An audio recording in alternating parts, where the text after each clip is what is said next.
petition the Commission to comply with State NRS 501-100 and 501-102 federal law regulating 1997 Refuge Act 105-57, Section 5.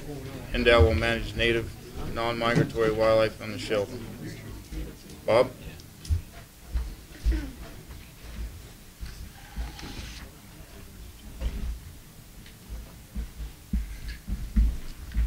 Thank you, Mr. Chairman. For the record, Bob Brunner. I brought forth this petition on an issue that's been around a long time, but there are some changes that are going on within the states and the federal government. The wolf issue coming forward, and the states being recognized as having the right to manage their own wildlife. I've talked to Ted Cook a couple of times, who is the state U.S. Fish and Wildlife Service supervisor. He even sent me an email yesterday on my phone saying, you know, when's our next meeting? What are we going to do? Fish and Wildlife Service has been actively talking to the department. So there are new things going on with a very old issue. So I'd like to take that opportunity at this time to go ahead and bring that forward. Basically, what we have going on is the 1997 Federal Refuge Improvement Act states in there several things that the Sheldon management isn't doing right now. One of them is that they need to follow the management plan that the state has in the surrounding areas, unless there's something specific to that refuge that is counterproductive to that refuge. Okay, so bobcats and mountain lions and coyotes and stuff, we have and do manage wildlife differently in the surrounding areas, and they're not following that. So we do, as a state, have the right. You folks have the responsibility to manage the wildlife on the Sheldon. Another thing that they're required to do in that same act is they need to manage in a balanced form. So if they're not managing any of the predators, then they're not really managing wildlife as a whole. I do want to apologize. My internet's been down for 2 weeks, and that's why I was later today. I had supervisors and charter technicians and all kinds of folks in my house trying to fix stuff. I do have the data that I started working on freehand, but I don't, like in the cab, I don't want to get tied up in the data. The data does show a statistical significance in the change in doe-fawn ratios where we're managing wildlife in the state for deer and antelope, and what's going on in the Sheldon. So you can see in the data, and I apologize again for not having that right here, but the Sheldon recruitment is some of the worst in the state. And I don't know if it is the total worst in the state, but it's worse in all the areas around it. And that's the only data I was given. But if you'll read the petition here, it's not about the data, it's about the state following state law and the feds following federal law. Now what I wanted to do, since everybody's talking and we're all going through this, is just kind of keep it at a very low level. Mr. Chairman, you can control the speed of this until these conversations come to fruition. Hopefully we can just have the Fish and Wildlife Service say, hey, Ken, you know, somebody in the past has made an oversight, can you go ahead and take care of this? And that's kind of where I was hoping to go with this. There are a lot of things that the feds need to change. The original language that created the Sheldon says that they have to be managing for 3,500 antelope, and right now there's 1,500, something like that. So if I can show that predators are taking antelope and they're not managing antelope, now they're ignoring Congress. So again, without going there, without bringing a congressional action, let's just get this figured here with the talks that we have right here, and with what's happening with the U.S. Fish and Wildlife Service. But there are things that the state needs to do. Like here on my mountain lion tag, it says that 033 is closed. Okay, so you need to go into NAC and change those things. You need to be ready to do that. Same for bobcats and coyotes, where you go in and change NAC to show that's right. And when we have an agreement with the feds, then we say, okay, yeah, no problem. No additional cost, no additional enforcement needs, no additional anything. I I went back as far as I could with previous commissioners, and the Sheldon biologists up there have never given this department any advice on season dates, lengths, quotas, anything. That they know that's not their job, and they don't do that. Okay, so it is your right and your responsibility to go ahead and take care of that. Things have changed with the way the feds are looking at this thing, so I'm hoping we're going to get some cooperation with that. Nobody's committed to anything. They certainly haven't said no problem, we'll take care of this. But with the laws written the way they are, they need to follow the federal law, and you folks need to follow state law, and that's where I'm going with this. Again, control the speed, you know, how you want to work this, how everybody else is working with it, but I wanted this to be a goal that everybody was working towards so they could see why are we doing this and what are we going to do. That's all I've got. I appreciate the control the speed, because we don't want to get in front of something and get people in trouble. That's right. No need for that. And again, like I said, everybody is talking, but we need to know what's the goal, what's the end zone we're looking for here. Okay, Jeremy. Bob, I appreciate your work on this, and the only question I have, and what's really unclear to me in my understanding of the petition process, is I see that you're saying we need to comply with the state law, and you list several NRS here, but I mean, are you asking for a specific regulation change? Because my understanding is that's kind of what the petition process is focused on, is a specific change to the regulation. Well, down further, you'll see that I'd like you to change NAC to allow for mountain lions, bobcats, and coyotes. So that's change the regulation in NAC for mountain lions, bobcats, and coyotes. So that's the specific thing I was looking for.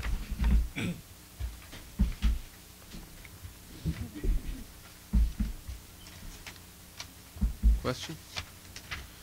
Can you cite the NAC? Is that cited here somewhere? It is not cited in there, no. Okay, that's why I couldn't find it. Any other questions? Commissioner Macbeth?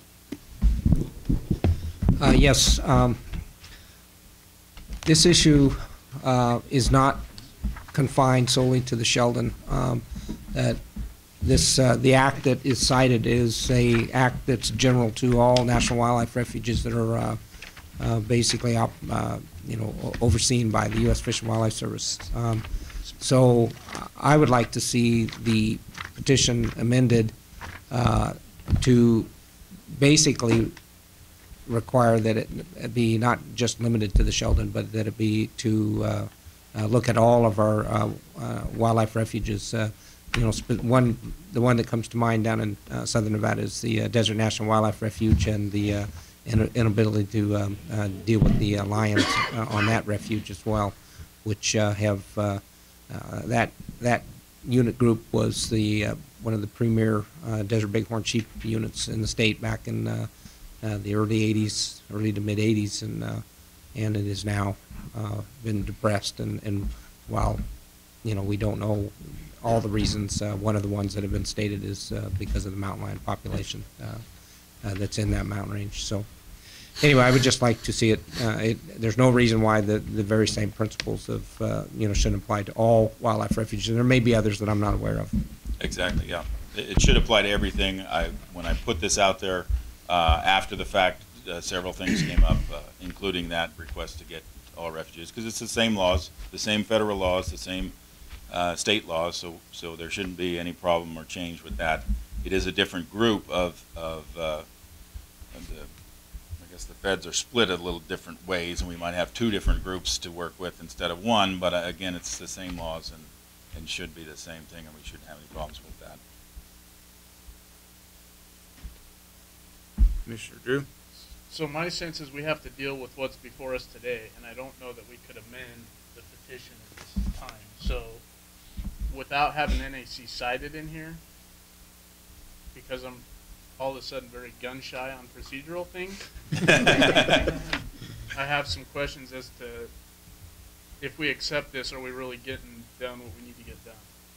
Well, and again, being procedurally correct, let's go ahead and do this correct. We can go ahead, you can talk to me after and see if I want to go to Vegas, if we're going to do this in March, or whatever you want to do to go ahead and move this forward. Let's get it correct. Let's make sure the technical issues are taken care of. Let's make sure that we've got all of the communications coming forward, and everybody gets involved. I don't have a problem with that at all. So let's do the right thing. If there is a concern with the procedure, then let's address that. And one of the thoughts I would have, and maybe an alternate approach to this, is I would be willing, as chair of the Public Lands Committee, to consider agendizing this in Vegas to discuss the Desert Refuge, and in Reno in March to discuss Sheldon, if we want to get a dialogue opened with the federal land managers. That would be great. That's probably something I can't do under this agenda item, but I do believe I could do it under agenda item 21 for future commission meetings. So That sounds great to me. That sounds like the right thing to do. So let's go ahead and do that. I can also add a little bit to this. We've been with ongoing talks with the Sheldon supervisors, and in fact, I had lunch with John Casblom, the supervisor for the Sheldon, and talked about, and it was interesting. We had our lunch scheduled, and your petition came in, so I used that as a segue into the kinds of things that we had concerns about. And I, over lunch, got him to agree to 2 or 3 things that I didn't think they would even consider. What we've decided is that, and then following that, a couple weeks later, the regional director from the Fish and Wildlife Service out of Portland, and a lot of people don't understand that the Sacramento office, Region 8, controls California and Nevada, but it doesn't control have oversight of the Sheldon. It's a whole different region out of Portland. So you have to deal with a completely different regional director and whatnot. Anyway, they came down and we actually met. And as it turns out, everybody involved in the service side has only been around for 1 to 2 years. So we have a brand new group, if you will. And a lot of these issues were totally foreign to them. And we had some really frank discussions. They're very willing to sit down with us and to identify the suite of things that we'd like to see as sportsmen and the wildlife agency get done on the Sheldon. And what I asked them to do is draw the red lines. And if you have a red line, no, you can't do this. We'd like to see, what's in the act, what's in the Organic Act, the Refuge Improvement Act, these things that says that you can't do X, Y, and Z. And then let's figure out what we can do. So as a follow-on to that, we've decided that we're going to have 2 meetings a year with the Lakeview staff and the Sheldon people on the Sheldon in January, February every year, as well as a field meeting in June-ish. We've never done that before, so we're going to establish that. And then the first round is to identify all these issues that we know the sportsmen would like to see. There's things that we like to see, relative to surveys. They do surveys, don't even tell us, or share the data, which the big boss was kind of shocked at. They understood why we might be a little angry about that. Anyway, so I think this is all coming together at the right time, frankly. So I just offer that as kind of part of the mix. The whole sheep range thing is a different animal completely, so it'll take a little bit to kind of figure that out, but we could certainly do that as well. Mr. Chairman? Commissioner Rain. Question, Mr. Stockton, I believe, would probably be the one to answer it, and that would be, it appears to me that our options here is if we go ahead and proceed and it was favor this commission to approve this petition, it doesn't limit us to the Sheldon only. It's just generally that, and it could go on and expand to all wildlife refuges or into anything else remotely related to that. Where am I? Like I said with the last petition, for the filling out the petition, substantial compliance is the standard. And I mean, if you did want to move forward on this, it has enough to move forward on the petition. The actual form itself, I mean, you're going to go through drafting, you're going to go through public workshops and those kinds of things. The showstopper in the last one was the open meeting law, which is unforgiving, and perfection is the standard, pretty close there. So that's so this is different. If you did want to move forward, accept the petition, and as you draft the language, you'll perfect it, and either way, it would not stop you from following the procedures Mr. Drew outlined, you could do them either way. So I'm not sure I'm answering your question. Yeah. Kind of See, it would not. This petition does not limit us in any way by following it. Right. All it does is start the regulatory process, and the language will and should change as additional information comes in, and the final. If what you're asking, does the final product need to look exactly like this petition? The answer is no. And all of the concerns we've heard from the other two commissioners, Mr. Drew and Commissioner Macbeth, they could conceivably, if we all agreed, be incorporated into our final result after approving this petition. Yeah, but what they said is not wrong procedurally. That's not what I'm saying. Yeah. Thank you. They're both equally valid ways to do, equally legal ways to do it. And as with the last petitioner, I said I was going to work with them to see what time frame works with them best. As a petitioner, now you've heard everything that we've done right here, and the discussion we've had. What would you like to see as a petitioner? Well, again, if there's a question on procedure, I'd like to go ahead and withdraw it and get it right and get it resubmitted. I don't have a problem with doing that. I'm under the same guise as the previous group, so I don't have a problem with that.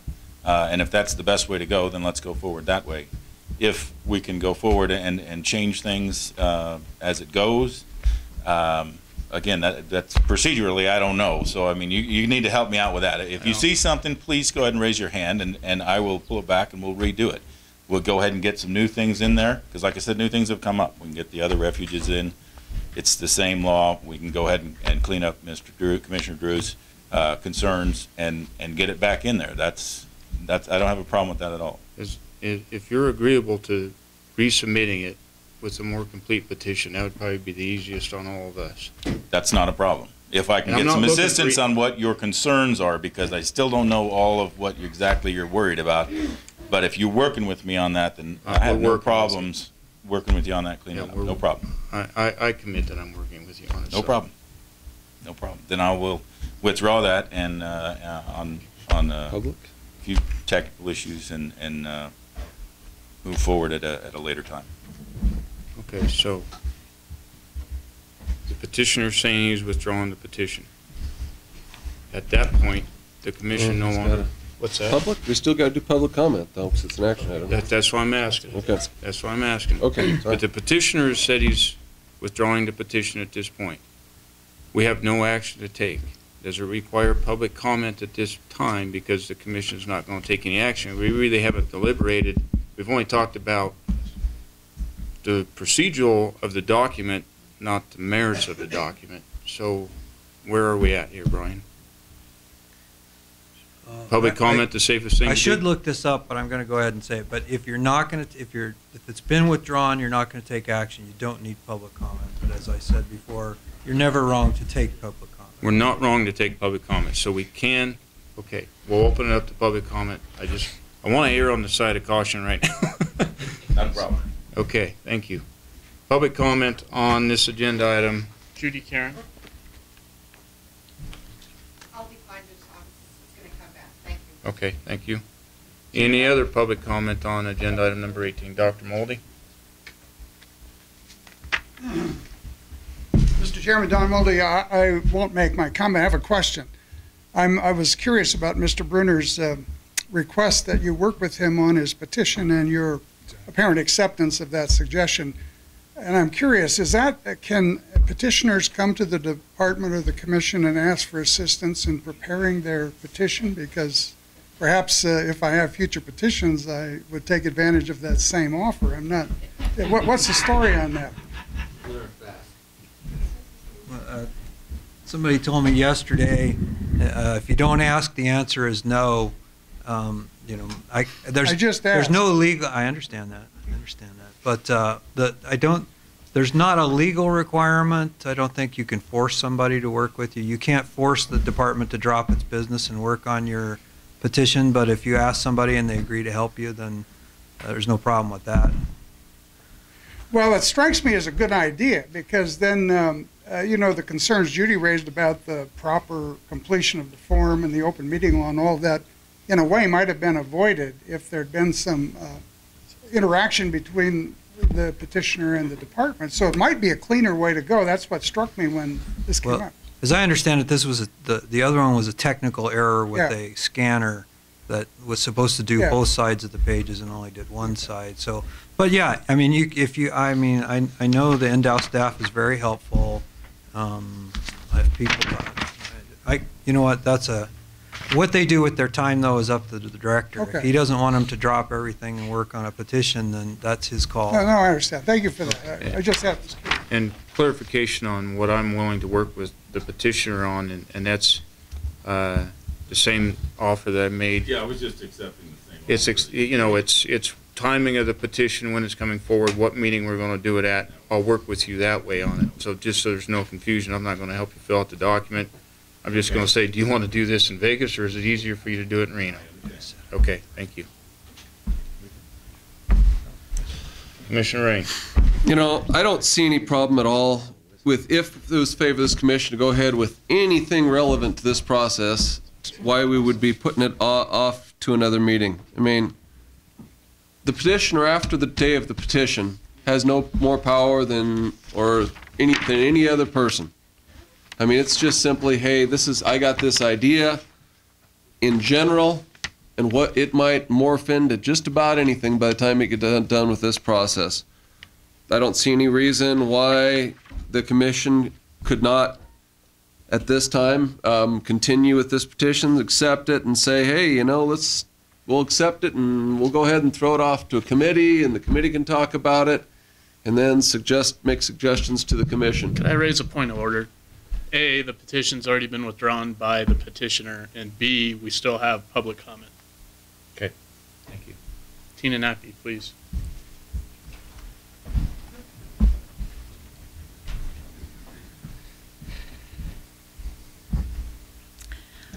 Thank you, Mr. Chairman and members of the Wildlife Commission. My name is Tina Nappy, and like many other residents of Nevada and elsewhere, I absolutely adore the Sheldon National Wildlife Refuge.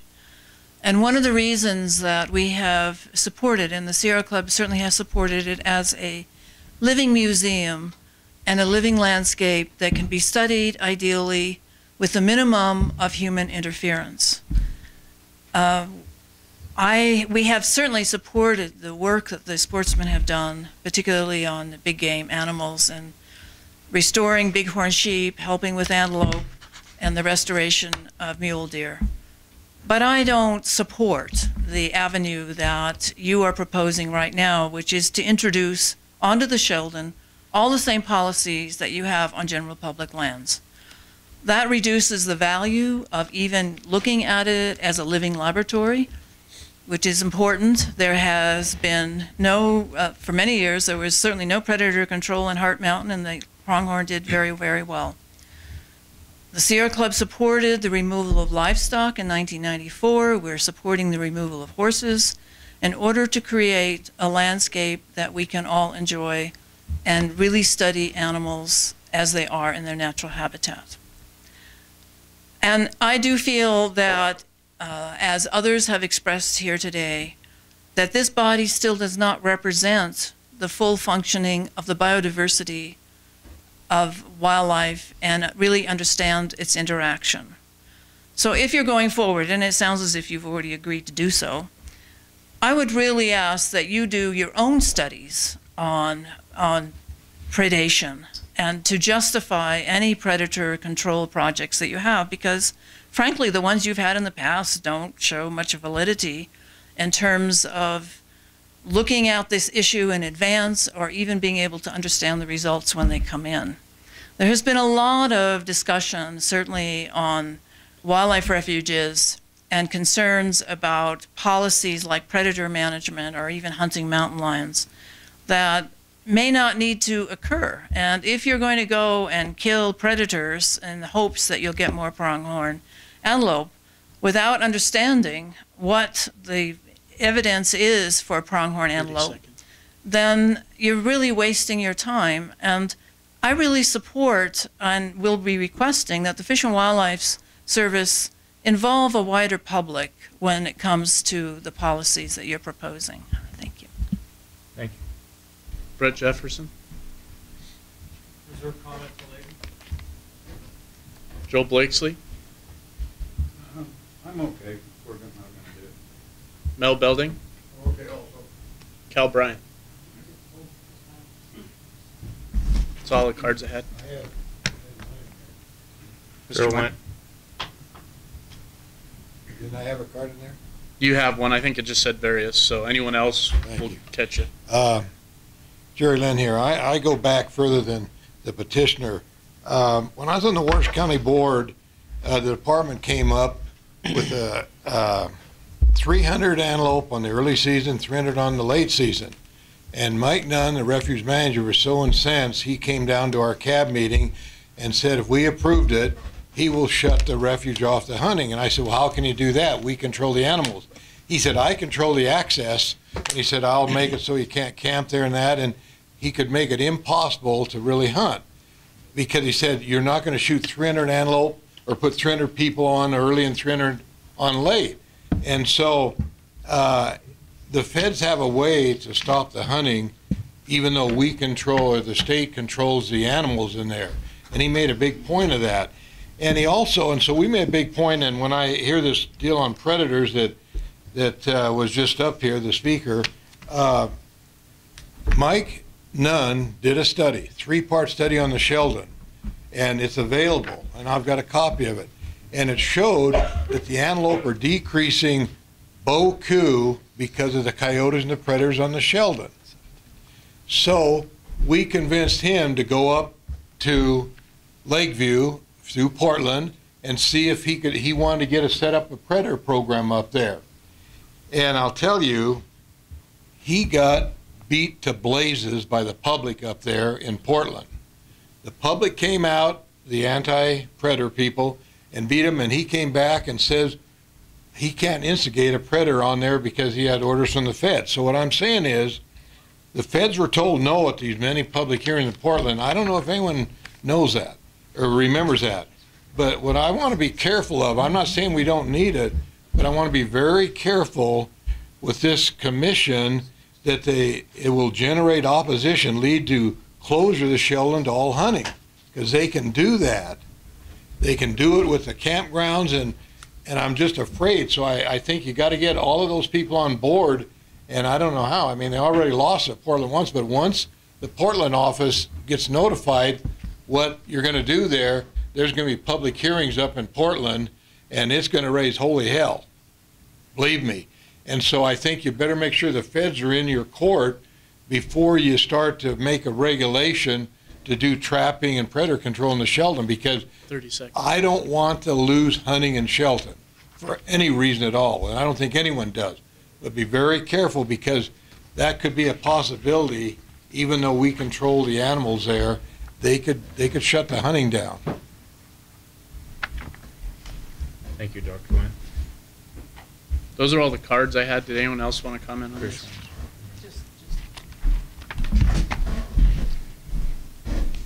Uh-oh, this has been taped down. I just want to use this opportunity to point out to the commission that, again, the public looks at these refuges. The public does not look at these refuges as a hunting preserve. And this is just another example of the commission considering only hunting and game animal issues. Once again, the public looks at these refuges as exactly that, a refuge. And once again, this is just an example of the commission considering only hunting interests. The public looks at wildlife and wants wildlife managed holistically as a whole, including the predators. And I won't go beyond that, but not just to reduce the predators so the hunting. It's an example. It's an example of how this commission and how this department is so utterly lopsided to hunting interests. I'm not saying that hunting interests are not a legitimate interest, but I sit through these meetings and it just hits me in the face. This commission and this department, and we're here to try to bring balance to that. But just to point out to you, I know you live this, it probably seems normal to you, but to the public, it's not. This is a totally unhealthy, lopsided process in favor of hunting. Thank you. Just a comment there. I don't think the commission's taking any action on this and didn't give a direction on anything, so. Jim Purrier. Oh, Tom, and Jim.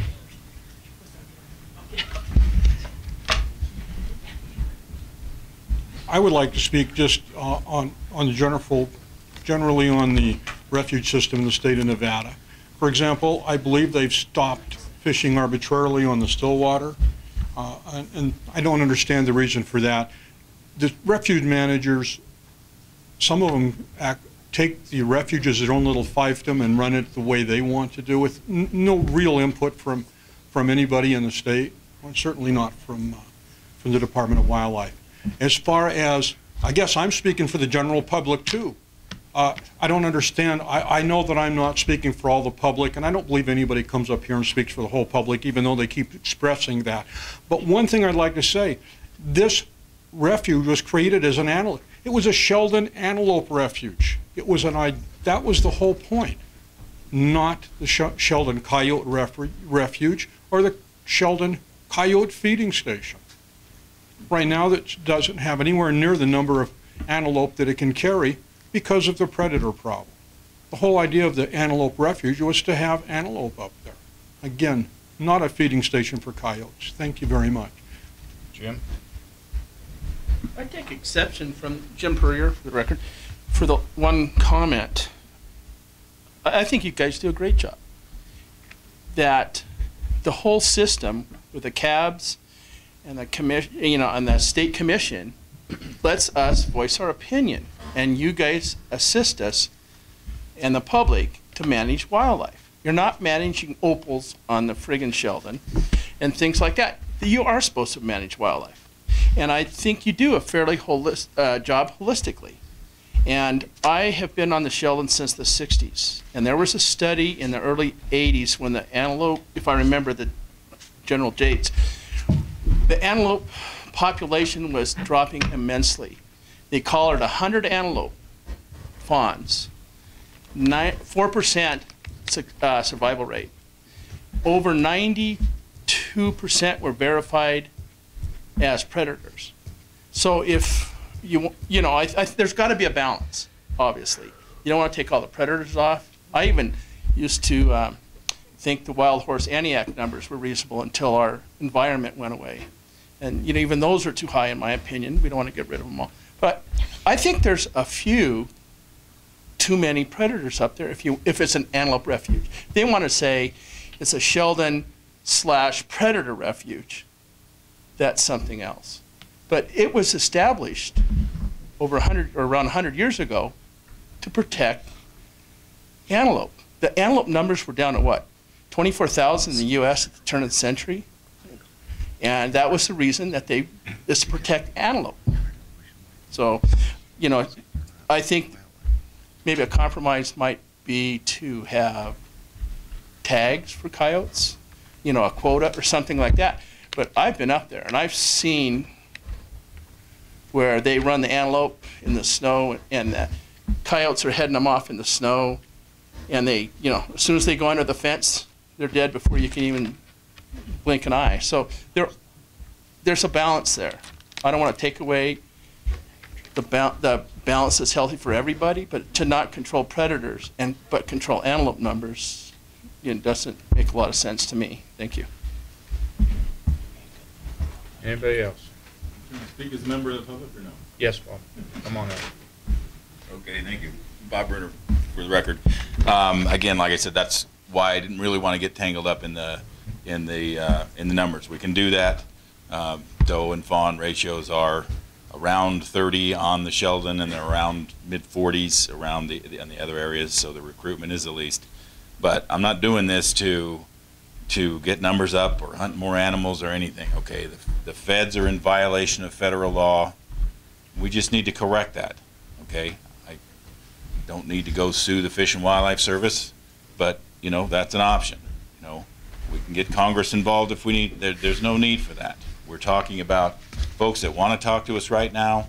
They're new game in town. So if we can talk about it and we can just get in with compliance of the law to do a managed, a balanced managed program up there and on all of the refuges, okay? We know what balanced management is for wildlife. It's not lopsided one way or the other. It's balanced, and so that's what I'm looking for.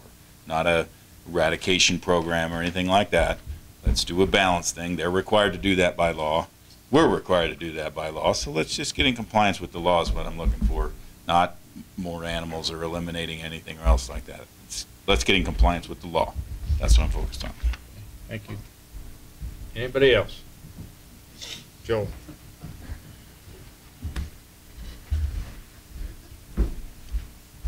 For the record, Joe Blakesley, proud member of the conservation community. I just wanted to say something really brief regarding previous testimony.